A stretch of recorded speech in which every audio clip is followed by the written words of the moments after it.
Ya, Partai Demokrasi Indonesia Perjuangan atau PDIP membuka peluang koalisi dengan Partai Persatuan Pembangunan. Selain mencari rekan koalisi, PDIP masih terus memantau hasil rekapitulasi penghitungan suara di KPU.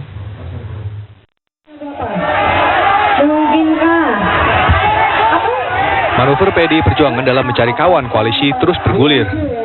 Baru-baru ini, Ketua Umum PDIP Megawati Soekarno Putri menggelar pertemuan dengan politisi senior P3 Hamzah Has. Wasekjen PDI Perjuangan Hasto Kristianto mengakui pertemuan Mega dengan Hamzah Has merupakan penjajakan awal untuk terbangunnya koalisi dengan P3. Hubungan antara Ibu Mega dan Pak Hamzah sangat dekat.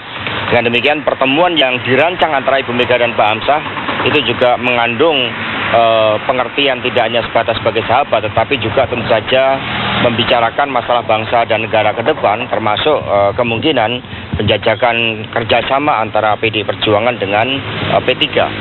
Ya, kalau kita melihat sikap yang disampaikan PDI Perjuangan adalah menghormati kedaulatan sepenuhnya dari P3 untuk menyampaikan aspirasinya, apakah untuk bekerja sama dengan PDI Perjuangan atau dengan pihak lain. Tetapi yang jelas, ketika Ibu Megawati menjadi presiden dan Pak Hamzah menjadi wakil presiden, kerjasama kedua beliau itu sangat dekat, kerjasama yang saling menghormati dan akhirnya juga menunjukkan suatu kerjasama kepemimpinan yang mampu mengatasi masalah bangsa.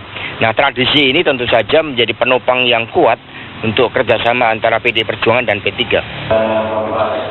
Selain mencari rekan koalisi, Hasto juga menyatakan partainya masih menunggu hasil akhir rekapitulasi suara.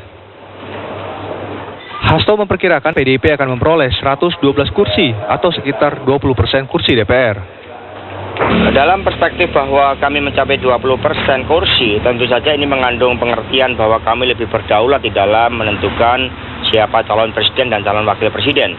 Mengingat kami juga sudah membangun suatu kerjasama, membangun komunikasi politik yang didasarkan pada aspek ideologi, jejak sejarah, dan agenda pemerintahan ke depan, tentu saja fondasi yang sudah tercipta, misalnya dengan Partai Nasdem, itu akan memperkuat dan kemudian akan meningkatkan efektivitas pemerintahan untuk menciptakan gotong royong pemimpin nasional di dalam menjawab berbagai macam persoalan bangsa dan negara agar Indonesia bisa lebih baik lagi.